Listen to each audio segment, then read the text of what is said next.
मेले में जानवरों के मुकाबला हुस्न और खुसूसी वॉक का इनेकाद किया गया। इस मौका पर पंजाब के मुख्तलिफ अजला से मवेशी पालने वालों की जानिब से 40 मुंतखब जानवर शरीक हुए।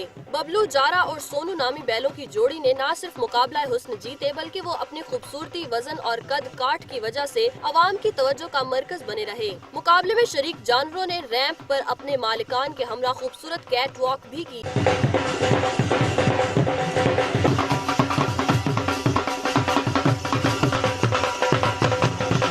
और हाजरीन से खूब दाद वसूल की। पहली पोजीशन सोनू नामी बैल ने जबकि दूसरी पोजीशन जारा नामी बैल ने हासिल की। पहली पोजीशन हासिल करने वाले बैल के मालिक को 1 लाख, दूसरे नंबर पर आने वाले को 75,000 जबकि तीसरी पोजीशन हासिल करने वाले बैल को 50,000 रुपए इनाम दिया गया। मेले में जानवरों से दिलचस्पी रखने वाले सैकड़ों अफराद ने भी शिरकत की और जानवरों के मालिकान को खूब दाद दी। पंजाब की रवायत के मुताबिक मेले को ढोल की थाप, भंगड़े और घोड़ों के रक्स से 4 चांद भी लगाए गए।